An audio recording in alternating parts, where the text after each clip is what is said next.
Elle a flirté toute la nuit, puis m'a montré la porte, alors je l'ai utilisée. Elle a ri pendant qu'elle bâtissait un empire avec un autre homme, utilisant mon argent, mon entreprise, ma confiance. Je construisais quelque chose qu'elle n'a jamais vu venir. Elle voulait que je parte. Je me suis assuré qu'elle regrette ce souhait. Je m'appelle Connor Fontaine. J'ai 47 ans, et je croyais avoir tout compris. Je dirige une entreprise de logistique et de chaîne d'approvisionnement de taille moyenne à Charlotte, en Caroline du Nord. 15 ans de labeur, à bâtir client par client, affaire par affaire. Nous ne sommes pas Wall Street, mais nous sommes solides.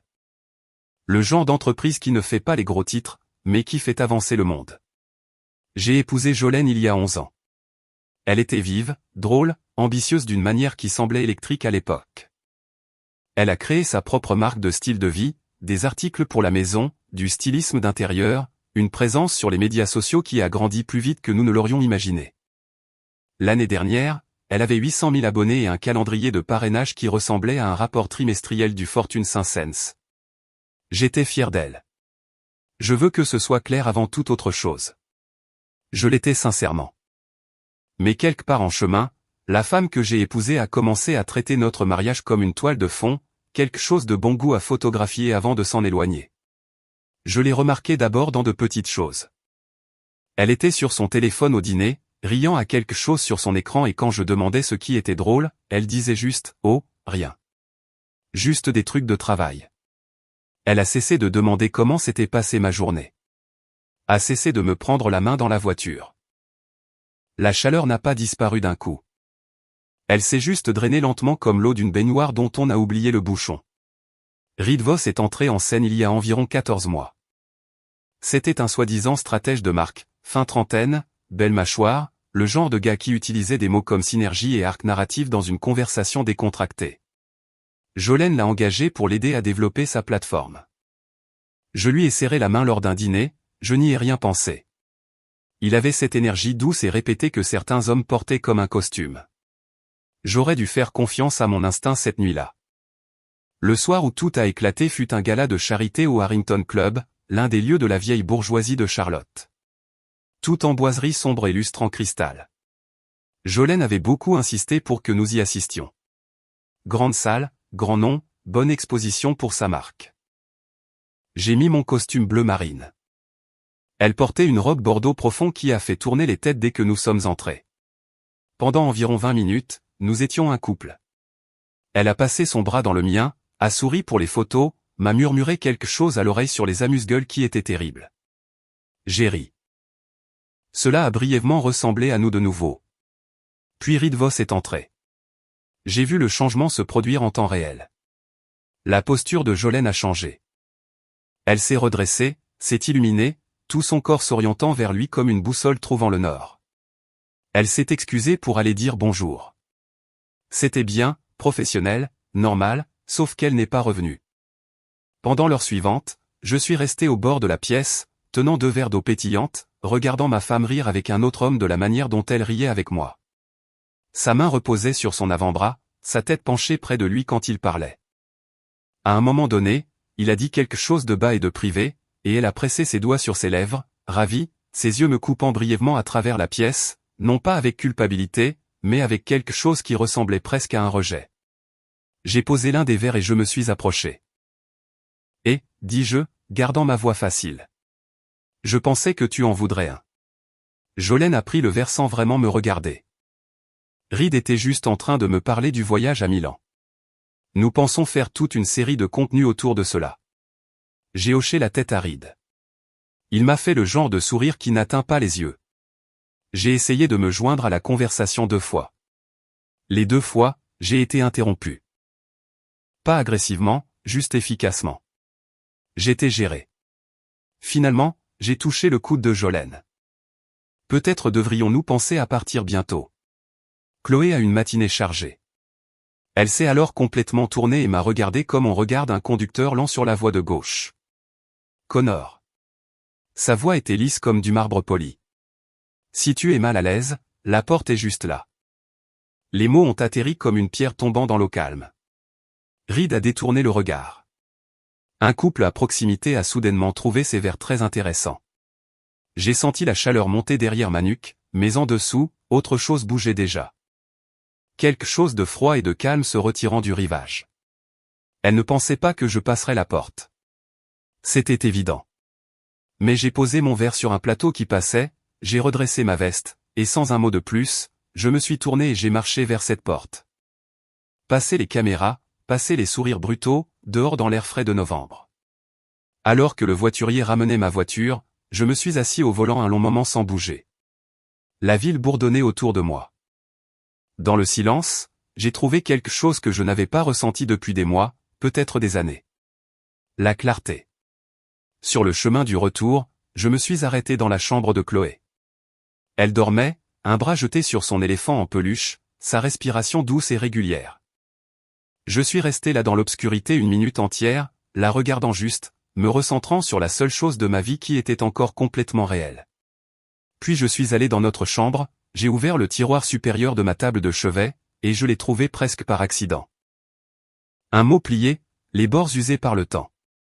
J'ai reconnu l'écriture avant même de l'ouvrir. De Jolene, d'il y a peut-être 9 ans. Tu me faisais me sentir en sécurité, Connor. Comme si le monde pouvait lancer ce qu'il voulait et que je n'avais pas à avoir peur. J'espère que tu le sais. Je l'ai plié soigneusement et je l'ai remis dans le tiroir. En bas, j'ai entendu sa clé dans la serrure. Jolene est rentrée à 23h40. J'ai entendu la porte du garage, le cliquetis de ses talons sur le carrelage de la cuisine, le bruit doux de sa pochette sur le comptoir. J'étais dans le salon avec les lumières tamisées, un verre d'eau sur la table basse, et rien à la télévision. Elle est apparue dans l'embrasure de la porte, toujours dans une robe bordeaux, son expression déjà arrangée en quelque chose de travaillé, de concerné, légèrement blessée, comme si c'était elle qui avait été lésée. « Tu es juste partie, dit-elle. Tu m'as montré la porte, dis-je, ma voix égale. Je l'ai utilisée. Sa mâchoire s'est serrée. Ce n'est pas ce que je voulais dire, Connor. Et tu le sais. Tu rôdais. Tu rendais les choses bizarres. J'étais à côté de ma femme lors d'un événement public. Tu boudas. Elle croisa les bras, déplaçant son poids. Reed est un partenaire commercial. C'est ma carrière. Je ne peux pas te laisser traîner après moi comme si tu ne me faisais pas confiance. Je la regardais un long moment. Vraiment, je la regardais et ne dis rien. Parfois, le silence est plus percutant que tout ce que l'on pourrait dire à voix haute. Elle le remplit rapidement. Comme le font les gens quand le silence les met mal à l'aise. Nous pouvons en parler demain, annonça-t-elle, se dirigeant déjà vers les escaliers. Je suis épuisé. Bonne nuit, Jolene. Elle marqua une pause au bas des escaliers, comme si elle s'attendait à plus. Une dispute, un plaidoyer, quelque chose à quoi s'opposer. Quand je ne lui donnais rien, elle monta. Je restais assis là 1 heure de plus, faisant les comptes dans ma tête. Pas des comptes émotionnels, des comptes financiers. Au cours des 4 derniers mois, j'avais remarqué des irrégularités dans 2 de nos comptes conjoints, des virements. Je n'avais pas autorisé de montant qui ne correspondait à aucune dépense ménagère que je pouvais identifier. Je me suis dit que c'était probablement des paiements de fournisseurs pour la marque. Probablement. Je me suis dit probablement trop longtemps. Le lendemain matin, après avoir déposé Chloé à l'école, j'ai traversé la ville jusqu'à un quartier de Charlotte qui n'apparaît pas sur les blogs de style de vie. Un bureau anonyme au-dessus d'une boutique de préparation de déclaration de revenus, 2e étage, verre dépoli sur la porte. Daluchkin était un ami depuis nos jours à l'université de NC State. École d'ingénieur, même dortoir, de nombreuses nuits tardives, à survivre ensemble aux équations différentielles. Après l'obtention de son diplôme, il avait pris une direction complètement différente, bâtissant une carrière discrète dans l'enquête privée, principalement du travail d'entreprise. La discrétion était son produit. Je lui avais référé 2 clients au fil des ans sans jamais penser que j'aurais besoin de lui moi-même. Il était à son bureau quand je suis entré, ses lunettes de lecture poussées sur son front, son café refroidissant à côté de son clavier. Il a jeté un coup d'œil à mon visage et a enlevé ses lunettes. « Parle-moi, dit-il. » Alors je l'ai fait. J'ai tout exposé. La distance, le gala, les virements, Reed Voss, tout. Dal a écouté sans m'interrompre, ce qui était l'une des choses que j'avais toujours appréciées chez lui. Quand j'ai eu fini, Il s'est penché en arrière dans sa chaise et a tapoté lentement son stylo contre sa paume. La partie financière m'inquiète plus que la partie personnelle, dit-il finalement. La partie personnelle, je peux la confirmer ou la nier en une semaine. La partie financière, si quelqu'un a délibérément acheminé de l'argent, cela prend plus de temps et laisse plus de traces. J'ai besoin de connaître les deux. Je lui ai dit, il a hoché la tête une fois. Donne-moi 10 jours. J'ai quitté son bureau et j'ai traversé la ville en voiture, ressentant le calme étrange et creux d'un homme qui avait enfin cessé de faire semblant. Ce n'était pas la paix. C'était plutôt le moment avant une tempête où les oiseaux se taisent et la pression atmosphérique chute. Ce soir-là, Jolene était déjà en mode performance. Bol de smoothie sur le comptoir, téléphone coincé entre l'oreille et l'épaule, riant à quelque chose lors d'un appel qui est devenu silencieux dès que je suis entré dans la cuisine. Elle a couvert en douceur. Je vous rappelle et m'a offert un sourire lumineux et intact. Bonne journée, a-t-elle demandé. Productive, ai-je dit en ouvrant le réfrigérateur. Stuart Haynes a appelé pendant que je préparais le dîner. Stuart était mon plus ancien partenaire commercial. Nous avions cofondé l'entreprise ensemble, bien qu'il ait assumé un rôle de conseiller principal 3 ans auparavant, tandis que je m'occupais des opérations quotidiennes. Nous nous parlions 2 fois par semaine. Rythme facile, longue histoire. Sauf que ce soir, quelque chose n'allait pas. Ces questions étaient un demi-temps trop décontractées. Le genre de décontraction qui est en fait prudente. Il a demandé comment se passaient les contrats d'expansion de Raleigh.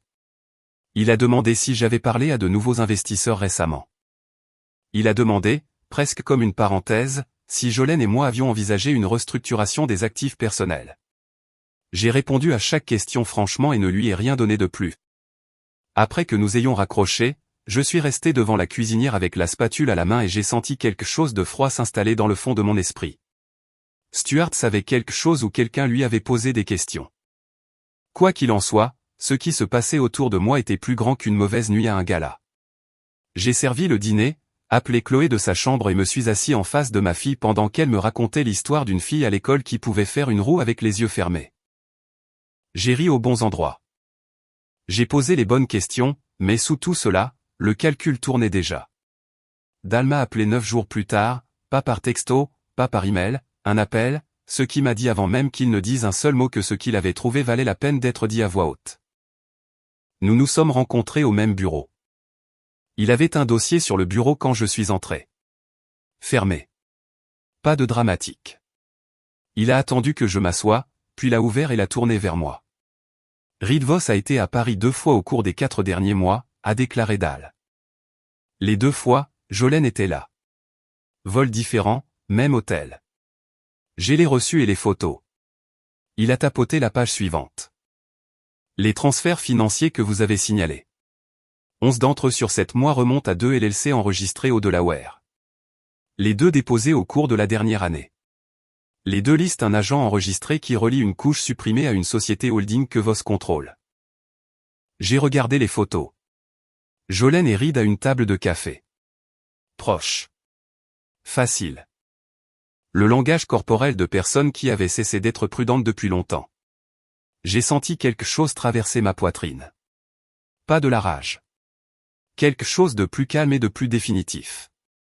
Comme une porte se fermant sur une pièce que vous aviez quittée depuis longtemps. Il y a plus, a dit Dal. Les LLC ne sont pas juste des dépositaires d'argent. Elles sont incorporées sous un nom de marque. Maison Vaufontaine, produit de luxe pour la maison, avec des spécifications de produits qui chevauchent le cadre de distribution propriétaire de votre entreprise. Quelqu'un lui a donné votre manuel opérationnel, Connor. Cela a atterri différemment des photos. Les photos étaient personnelles. C'était chirurgical. Depuis combien de temps la marque est-elle en développement, ai-je demandé. Meilleure estimation, 18 mois. 18 mois. Jolene et moi avions fêté notre 10e anniversaire il y a 14 mois. Week-end à Asheville, l'auberge avec la cheminée, la longue promenade le long de la rivière où elle m'a dit qu'elle était reconnaissante pour tout ce que nous avions construit. J'ai fermé le dossier et je l'ai fait glisser sur le bureau. Il y a une dernière chose, dit Dal, et sa voix changea légèrement. Attention maintenant. J'ai fait une vérification d'antécédents sur Voss comme procédure standard. Il n'est pas célibataire. Il a un partenaire, un homme nommé Félix Wardan. Ils ont été ensemble pendant 3 ans, ont géré une entreprise de conseil conjointe. Voss l'a dissoute il y a 14 mois. En même temps que le développement de la marque a commencé. D'après ce que je peux dire, Wardan ne l'a pas vu venir. Je suis resté avec ça un instant. Wardan est-il au courant pour Jolene? Ça, a dit Dahl, c'est une question qui mérite de lui être posée. Je suis rentré chez moi à travers le trafic de midi de Charlotte avec le genre de concentration qui vient lorsque la colère devient assez froide pour se transformer en stratégie. Ce soir-là, Stuart Haynes a appelé à nouveau, la 4e fois en 2 semaines. Chaque appel un peu plus pointu que le précédent. Cette fois, il a demandé directement si j'avais été approché pour vendre les contrats de Raleigh. Je ne l'avais pas été, mais quelqu'un lui avait clairement dit que je pourrais être ouvert à cela. J'ai gardé ma voix égale et je lui ai dit que rien n'était arrivé sur mon bureau. Après que nous ayons raccroché, je me suis assis dans le calme de mon bureau et j'ai pleinement compris, enfin, que Stuart ne faisait pas juste la conversation.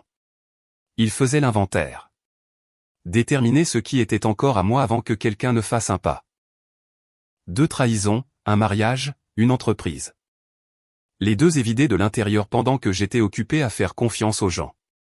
Je suis monté et j'ai vérifié Chloé. Elle était à son bureau, dessinant des chevaux, sa langue pressée au coin de sa bouche en pleine concentration. Elle a brandi le dessin sans le quitter des yeux. « Qu'en penses-tu, papa ? C'est le plus beau cheval que j'ai jamais vu. » Je lui ai dit honnêtement. Elle a souri. « Je vais t'en dessiner un aussi. » Je me suis assis sur le bord de son lit et je l'ai regardé travailler. Et j'ai laissé cela être la seule chose au monde pendant quelques minutes. Juste cette petite pièce certaine et ma fille et le grattement de son crayon de couleur sur le papier. Puis je suis redescendu et j'ai commencé à passer des appels.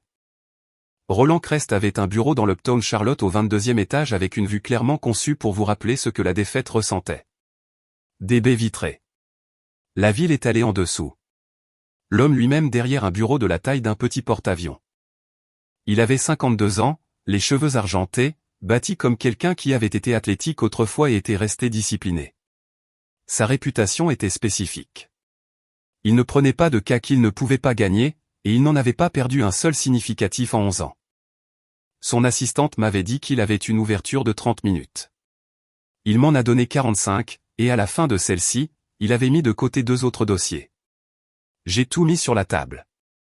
Le rapport de Dahl, les transferts financiers, les enregistrements de LLC, le cadre de marque qui reflétait les systèmes propriétaires de mon entreprise, le comportement suspect de Stuart, le contrat de mariage que Jolene et moi avions signé avant le mariage. Roland lisait en silence, tournant les pages avec l'attention tranquille de quelqu'un qui savait déjà ce qu'il cherchait. Quand il eut fini, il posa le dossier, joignit ses doigts et me regarda. « Le contrat de mariage est solide, dit-il. La violation de la clause de divulgation financière est claire. Elle a déplacé des biens matrimoniaux sans consentement vers des entités conçues pour bénéficier à un tiers. Ce n'est pas une zone grise. » Il fit une pause. L'angle commercial est en fait plus préjudiciable à sa position que l'angle personnel. Les tribunaux n'aiment pas la fraude, et ceci, il tapota la page LLC, ressemble à de la fraude. Qu'en est-il de Stuart Haynes? L'expression de Roland ne changea pas. S'il a fourni des informations internes à votre femme ou à son associé, c'est une affaire distincte, civile, potentiellement criminelle, selon ce que nous trouvons. Je recommanderais un expert comptable pour vos comptes d'entreprise d'ici la semaine. J'ai autorisé cela avant de quitter son bureau. Cet après-midi-là, Félix Wardan accepta de me rencontrer. Dahl avait établi le premier contact, en toute clarté, juste que j'étais quelqu'un qui avait été affecté par la même situation et voulait comparer des notes. Félix choisit un café dans Nota, une table d'angle. Arriva 5 minutes en avance. Il était mince, aux yeux calmes, le genre d'homme qui avait appris à lire les pièces à la dure. Il ne perdit pas de temps. Voss a dissous notre cabinet sans préavis, dit-il, serrant sa tasse à 2 mains. Il y a 14 mois. J'ai investi 4 ans dans cette entreprise. Il m'a dit que le marché avait changé. 2 semaines plus tard, j'ai découvert qu'il avait déjà incorporé la nouvelle marque en utilisant la moitié des relations clients que nous avions construites ensemble. Et tu ne l'as pas poursuivi. La bouche de Félix se serra. Je n'avais pas ce dont j'avais besoin encore. Il me regarda directement. Je suppose que vous si. J'ai fait glisser une copie du résumé financier de Dahl sur la table. Il l'a lu sans expression, puis l'a posé avec une précision silencieuse qui ressemblait à une fureur contrôlée. Il a utilisé la portée de la marque de votre femme et votre infrastructure opérationnelle comme fondation, dit Félix. Elle pense qu'elle est une partenaire. Elle est un véhicule. Elle ne sait pas. Voss ne dit pas aux gens des choses auxquelles il s'opposerait. Il se pencha en arrière. J'ai des dossiers de notre cabinet, des listes de clients originales, des cadres de projets qu'il a reconditionnés sous la nouvelle marque. Combiné avec ce que vous avez, c'est suffisant pour démanteler toute la structure. Nous avons parlé 1 heure de plus. Au moment où nous nous sommes serrés la main à la porte, nous avions les grandes lignes de quelque chose que je ne m'attendais pas à trouver dans les décombres de mon mariage. Une alliance. Ce soir-là, Jolene était rentrée tôt pour une fois, se déplaçant dans la cuisine avec une aisance confiante, parlant au téléphone d'un tournage de contenu à Milan. Elle me sourit par-dessus le comptoir, chaleureusement, le sourire bien rodé de la performance totale, et je lui rendis son sourire sans un clignement. Elle n'avait aucune idée que Roland Crest avait déjà rédigé la première motion légale. Elle n'avait aucune idée que Félix Wardan avait passé l'après-midi à me remettre le reste de la carte. Et elle n'avait absolument aucune idée que le comptable judiciaire commençait lundi. J'ai aidé Chloé à faire ses devoirs d'orthographe après le dîner.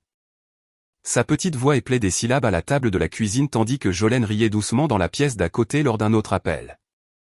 J'ai corrigé le devoir de Chloé, lui ai dit qu'elle l'avait réussi avec brio et je le pensais.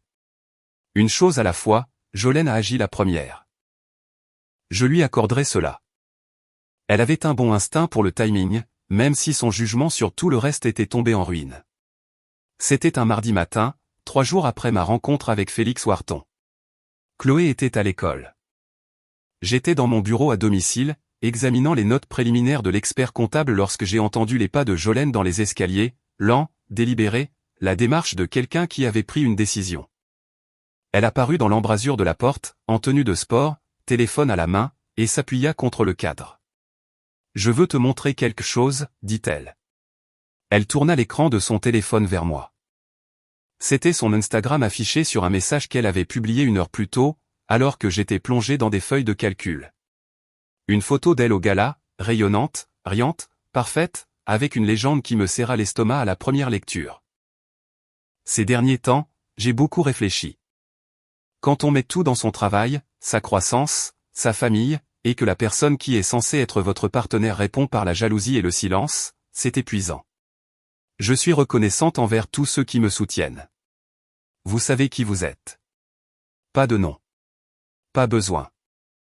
Les commentaires s'accumulaient déjà. Des centaines d'entre eux. Son public se mobilisant comme une petite armée dévouée. Tu mérites mieux, reine. Il ne peut clairement pas gérer une femme forte.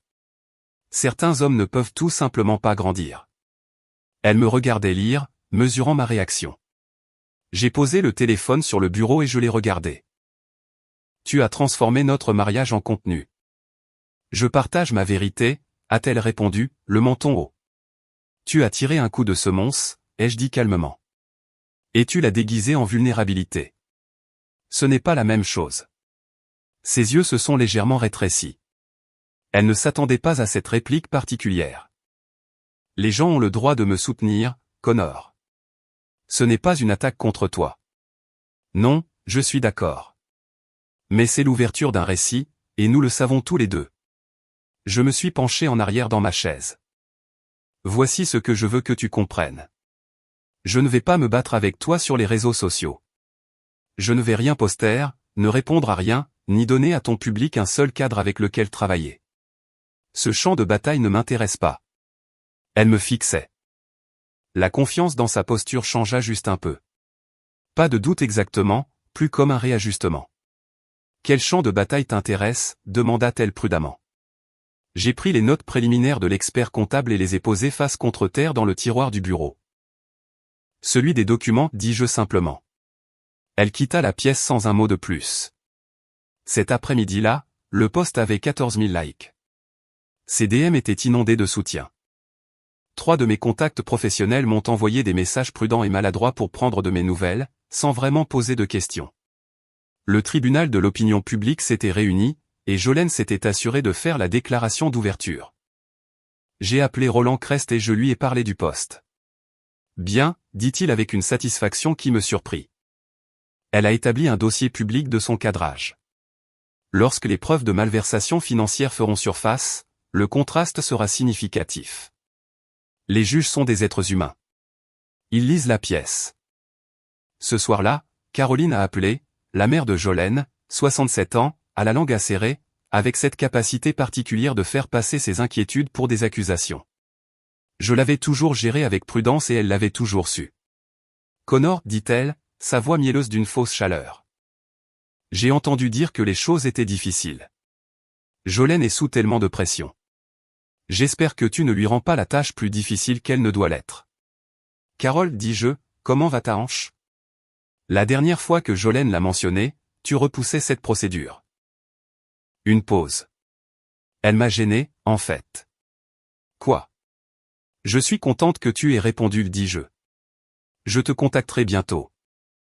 J'ai mis fin à l'appel avant qu'elle ne puisse me rediriger. J'avais quelque chose de précis en tête pour Carole, mais le moment n'était pas encore venu. Je l'ai mis de côté. Stuart a appelé ce même soir, la 5e fois en 3 semaines. Cette fois, ses questions étaient plus précises. Avais-je parlé à des avocats? Prévoyais-je des changements dans la structure de l'entreprise? Avais-je parlé récemment à notre assureur? Chaque question était une sonde. Chaque réponse que je lui donnais ne menait à rien d'utile. Après que nous ayons raccroché, j'ai envoyé un SMS à Dal. Stuart s'intensifie. Peux-tu vérifier son activité financière? Tout ce qui le lie à Voss ou au LLC? La réponse de Dal est venue en 4 minutes. Déjà en cours. Donne-moi 48 heures.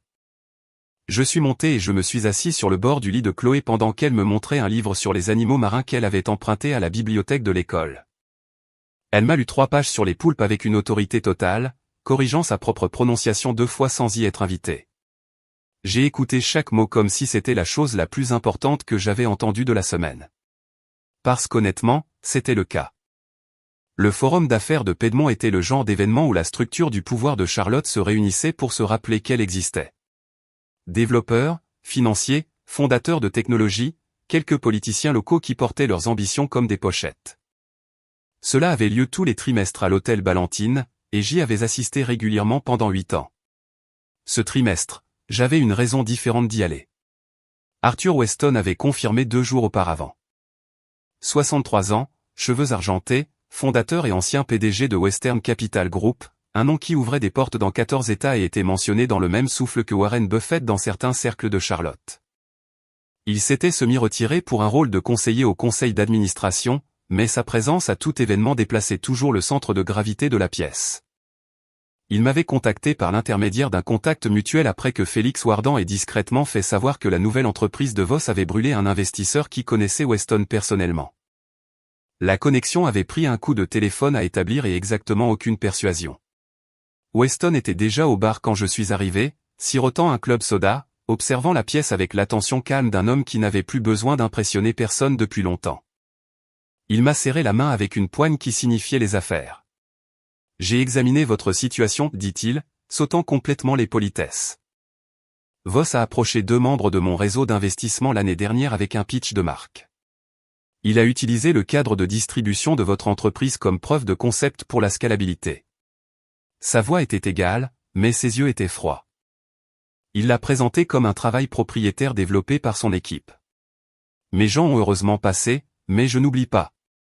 Je ne vous demande pas de livrer mes batailles, lui dis-je. Je sais que vous ne le faites pas, dit Weston. Je suis ici parce que cela affecte la crédibilité de ma valeur nette et parce que je n'aime pas voir un homme se faire voler dans sa propre maison. Il fit tourner son soda. De quoi avez-vous besoin de moi ce soir? Votre présence, dis-je, et une conversation. Nous nous sommes déplacés dans la pièce ensemble et je veux être clair sur ce à quoi cela ressemblait parce que c'était important. Arthur Weston n'avait pas besoin de s'annoncer. Les gens venaient à lui. Dans les 20 minutes suivant notre arrivée, 3 des investisseurs actuels de Voss avaient trouvé leur chemin dans notre orbite, attirés par la gravité de Weston. Les conversations étaient polies, générales, sur les conditions du marché et les normes de diligence raisonnables, mais Weston avait une façon de poser une seule question précise. Avez-vous testé le stress de la provenance de la propriété intellectuelle sur cette entreprise? Et de la regarder atterrir comme une pierre dans l'eau calme. Jolene est arrivée 40 minutes plus tard, Reed Voss à ses côtés, tous deux brillants et confiants. Elle m'a vu de l'autre côté de la pièce. Son expression a enregistré de la surprise, puis de l'ajustement. Elle ne m'attendait pas ici. N'attendez pas la main de Weston sur mon épaule. N'attendez pas la qualité particulière d'attention que la pièce accordait à son coin. J'ai regardé Reed Voss apercevoir Weston. Son sourire n'a pas faibli, mais quelque chose derrière lui l'a fait. Plus tard dans la soirée, je me suis retrouvé près de l'entrée quand Jolene s'est approchée seule. Voss momentanément occupée. Elle s'est arrêtée devant moi, la voix basse. « Qu'est-ce que tu fais avec Weston? » « Nous rattrapons le temps perdu, dis-je. Nous avons des intérêts mutuels. » Ses yeux cherchèrent mon visage. « Connor, quoi que tu penses faire? » « J'assiste à un événement professionnel, dis-je agréablement. Tu m'as dit que la porte était juste là, Jolene. Je l'ai utilisée. Il s'avère qu'il y avait de meilleures pièces de l'autre côté. Sa mâchoire se serra. Elle ouvrit la bouche, puis la referma. Une rareté. De l'autre côté de la pièce, je vis l'un des investisseurs de Voss le prendre à part, leur langage corporel passant de social à sérieux. Le téléphone de Voss sortit. Le froncement de sourcils qui traversa son visage était petit mais réel. Je m'excusai auprès de Jolene sans un mot de plus et retournai auprès de Weston qui me tendit un club soda et dit tranquillement. Sa conversation de financement vient de se compliquer. J'ai hoché la tête une fois. Le lendemain matin, j'ai demandé à Roland Crest de déposer la première motion formelle, violation du contrat de mariage, faute financière, requête en garde d'enfant. Et avant que Jolene ne voie un seul document, j'ai appelé un journaliste du Charlotte Business Observer avec qui j'avais travaillé 2 fois auparavant. Je ne lui ai rien donné d'officiel, juste assez d'informations de fond pour qu'il commence à poser les bonnes questions sur une nouvelle marque de luxe et la provenance de son cadre opérationnel. L'histoire a été publiée 4 jours plus tard. Jolene l'a lu devant son café du matin. J'ai vu son visage se figer, la couleur se retirer, la performance s'effondrer un instant, puis elle m'a regardé de l'autre côté de la table de cuisine avec quelque chose dans les yeux que je n'avais jamais vu auparavant. Pas de colère, de peur. L'article du Charlotte Business Observer a été publié un jeudi matin et à midi, il avait été repris par 2 agences de presse régionales. Le titre était prudent, des questions entourent les origines de la propriété intellectuelle d'une nouvelle marque de luxe, mais le contenu était précis. Une nouvelle entreprise appelée Maison Vaufontaine, lancée discrètement au cours des 18 derniers mois, dont le cadre opérationnel présentait des similitudes structurelles importantes avec les systèmes propriétaires développés par une entreprise de logistique établie de Charlotte.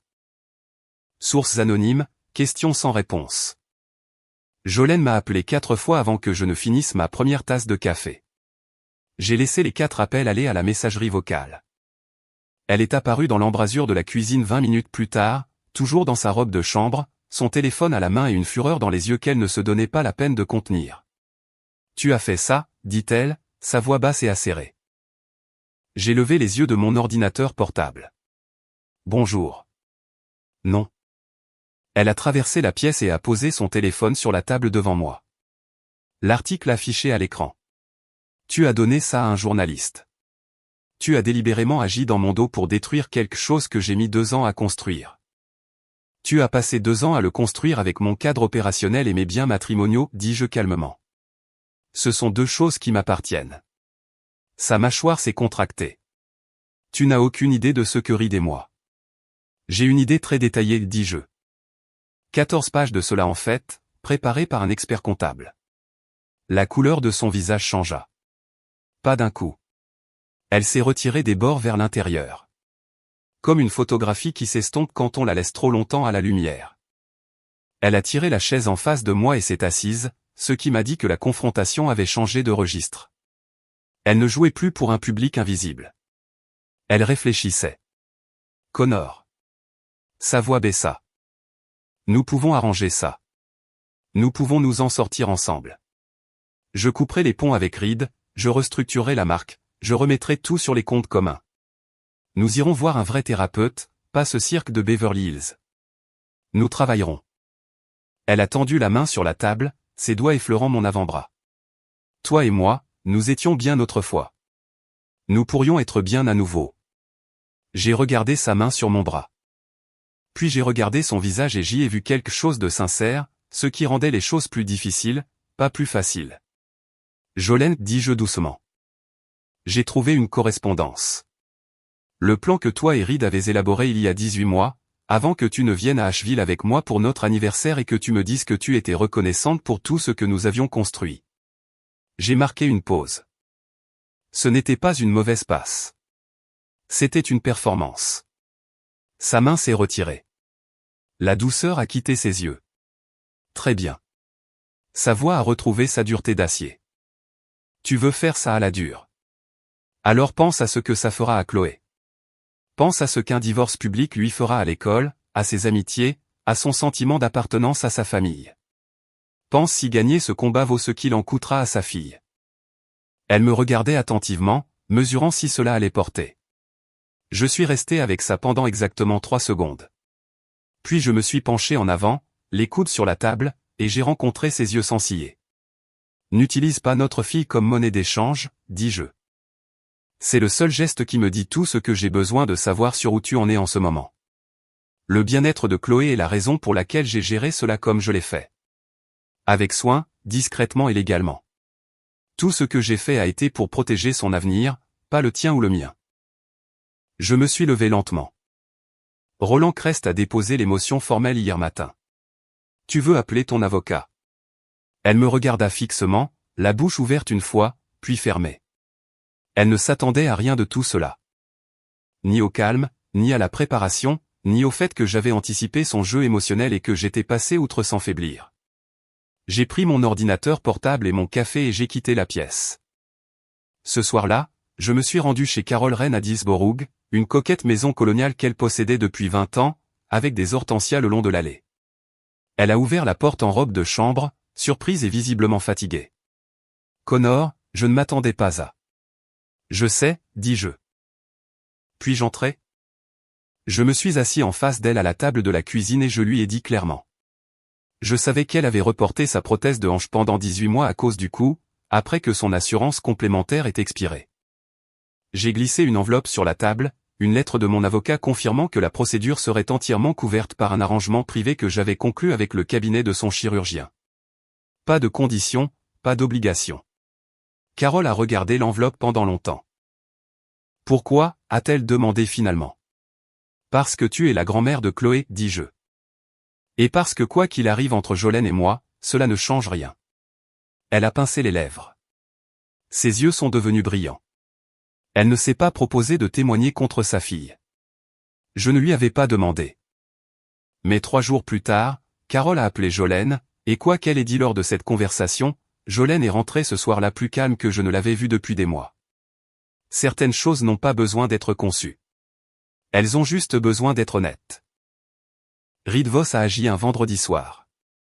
Le genre d'action qui semble décisive de l'extérieur et se ressent de l'intérieur comme la panique vêtue d'un beau costume. Stuart Haynes m'a appelé à 18h15. Pas une sonde cette fois-ci. Sa voix était différente. Plus basse, dépouillée de son aisance habituelle. Connor, il faut que tu m'écoutes, dit-il. Je t'écoute. Une longue pause. J'ai fait une erreur significative. Voss m'a approché il y a 14 mois. Il m'a dit que tu prévoyais de vendre l'entreprise, de restructurer, qu'il travaillait avec Jolene sur un plan de transition. Il avait besoin d'informations sur les contrats de Raleigh et le cadre de distribution. Il s'arrêta. Je pensais que je protégeais ma position. Je ne dis rien. Je sais que ça ne le justifie pas, continua Stuart. J'ai déjà engagé un avocat. Je voulais que tu l'apprennes de ma bouche avant que le rapport médico-légal ne tombe. Il est déjà tombé, Stuart, dis-je, il y a 3 jours. Le silence de son côté fut complet. Je coopérerai pleinement, dit-il finalement. Tout ce dont vous avez besoin. J'ai terminé l'appel, posé le téléphone sur mon bureau et j'ai regardé au loin un instant. 11 ans auparavant, Stuart et moi étions restés debout jusqu'à 2 heures du matin dans un bureau loué sur South Tryon Street. Construisant la première proposition client de l'entreprise sur un tableau blanc avec un marqueur sec. Je me suis souvenu d'une dispute sur la police de caractère de la page de couverture. J'ai rangé le souvenir et j'ai continué. 2 jours plus tard, le monde de Voss s'est effondré avec une rapidité qui n'arrive que lorsque plusieurs défaillances structurelles se produisent simultanément. Félix Wardan a soumis son dossier de propriété intellectuelle à 2 des principaux investisseurs de Voss, détaillé, horodaté, irréfutable. En 48 heures, les 2 investisseurs avaient gelé leur position et retenu les services d'un conseiller indépendant. Dès mardi matin, un 3e investisseur, l'un des hommes à qui Wesson avait parlé lors du forum de Piedmont, s'était discrètement retiré entièrement. Voss a appelé Jolene à plusieurs reprises cette semaine-là. Elle a répondu les 2 premières fois. Après le 3e appel, elle a cessé de décrocher. Puis est venu le signalement de fraude bancaire. Dahl l'avait signalé en premier. Une tentative de virement de 340 000 $ du compte d'exploitation de Maison Vaufontaine vers une entité offshore enregistrée aux îles Caïmans. Le virement avait été initié un dimanche soir. Dès lundi matin, le rapport de l'expert comptable était déjà entre les mains de Roland Crest, ce qui signifiait que la tentative de Voss de déplacer de l'argent avant les procédures légales était documentée presque en temps réel. Les enquêteurs fédéraux ont ouvert une enquête préliminaire dès mercredi. L'avocat de Voss a publié un communiqué. Puis, Voss lui-même est resté silencieux. Pas de publication, pas d'appel, pas d'apparition. Le circuit social de Charlotte a enregistré son absence comme un corps enregistre un éclat retiré. Un petit soulagement, une légère douleur là où il avait été. Je n'ai rien regardé de tout cela avec satisfaction. Je l'ai regardé comme on regarde une démolition contrôlée, en restant à une distance de sécurité, en confirmant que la structure est tombée là où on avait calculé qu'elle le ferait, en s'assurant que personne d'innocent n'était pris dans les débris. La nuit où la nouvelle de l'enquête fédérale a été rendue publique, Jolene est venue me voir dans le bureau. Pas de performance cette fois, pas de stratégie. Elle se tenait dans l'embrasure de la porte et me regardait avec quelque chose qui ressemblait à la femme que j'avais épousée. Fatiguée, sans défense, dépouillée du vernis. Je ne savais pas pour le compte offshore, dit-elle. Je te crois, lui dis-je. Elle cligna des yeux comme si elle ne s'y attendait pas non plus. Cela ne change pas ce que tu ne savais pas, ajoutai-je. Mais je te crois sur ce point précis. Elle hocha la tête lentement et quitta la pièce. À l'étage, Chloé dormait avec son éléphant en peluche sous un bras et un livre de bibliothèque sur les dauphins ouvert sur l'oreiller à côté d'elle. J'ai fermé le livre doucement, j'ai bordé la couverture autour de ses épaules et je suis resté là dans le calme de la pièce pendant un long moment. Roland Crest a appelé le matin. L'audience de garde était fixée. Tout était en place. La salle d'audience du palais de justice du comté de Mecklembourg était plus petite que je ne l'avais imaginé pour quelque chose qui avait occupé tant de ma vie ces derniers mois. Boiserie, éclairage fluorescent au plafond, la légère odeur d'air recyclé et de vieux papier. Roland Crest était assis à mes côtés à la table du plaignant, son costume repassé avec une précision géométrique, un bloc-notes juridique jaune devant lui avec 3 lignes de notes que je soupçonnais d'être largement décoratives. Il n'avait pas besoin de notes. Il avait tout organisé dans sa tête. De l'autre côté de l'allée, l'équipe juridique de Jolene, 2 avocats d'un cabinet proéminent de Charlotte, avait arrangé un volume important de documents de manière à communiquer l'industrie sans tout à fait transmettre la confiance. Jolene était assise entre eux dans une robe gris anthracite, les cheveux tirés en arrière, composée à la manière de quelqu'un qui a répété sa composition plutôt que de la ressentir. Elle ne m'a pas regardé quand je me suis assis. Sa mère, Carole, était assise dans la galerie. Elle avait dit à Jolene qu'elle venait pour la soutenir. Elle n'avait pas précisé qui. Les procédures ont duré la majeure partie de 2 jours. L'équipe de Jolene a commencé par le cadrage standard. Mère dévouée, professionnelle ambitieuse, une femme dont le mari était devenu distant et rancunier à mesure que son succès dépassait son confort. Ils ont fait venir un témoin de moralité, l'une de ses collaboratrices de marque, qui a témoigné de la chaleur et du dévouement de Jolene avec la fiabilité fluide de quelqu'un qui avait été bien briefé. Roland les a laissés finir. Puis il a ouvert son classeur. Les preuves de faute financière ont été présentées méthodiquement. 11 transferts, 2 LLC du Delaware, le lien direct avec la société holding de Voss. La chronologie de l'expert comptable montrant que les transferts ont commencé 22 mois auparavant, 4 mois avant notre 10e anniversaire à Asheville. La violation du contrat de mariage n'a pas été argumentée. Elle a été démontrée page par page, chiffre par chiffre. Puis est venue la composante de fraude commerciale. Roland a introduit la documentation de propriété intellectuelle de Félix Wardan aux côtés des déclarations d'incorporation de Maison Vaufontaine, montrant le chevauchement entre le cadre de distribution propriétaire de mon entreprise et la structure opérationnelle de la nouvelle marque.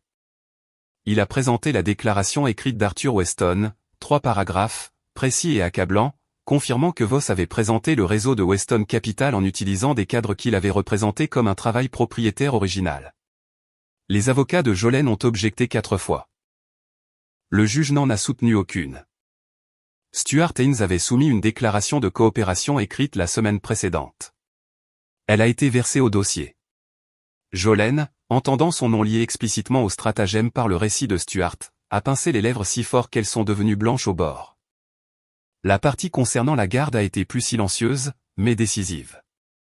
La conseillère scolaire de Chloé a témoigné de la stabilité émotionnelle de Chloé et de son attachement fort et constant à son père. Ma présence documentée, les allers-retours à l'école, les rendez-vous médicaux, les rencontres parents-professeurs, a été versée au dossier comme un enregistrement complet remontant à 3 ans. Les absences de Jolene, cataloguées sans commentaire, parlaient d'elles-mêmes. Lorsque la juge a rendu sa décision le 2e après-midi, la salle d'audience était très silencieuse. Garde physique complète à Connor Fontaine. Droit de visite supervisé pour Jolene Fontaine avec une audience de révision dans 9 mois, conditionnée à une stabilité démontrée. La communauté matrimoniale a divisé conformément aux termes du contrat de mariage, avec des pénalités financières supplémentaires appliquées pour faute documentée. La composante de fraude commerciale renvoyée aux autorités civiles compétentes. Roland a refermé son stylo et a rassemblé ses papiers sans célébrer.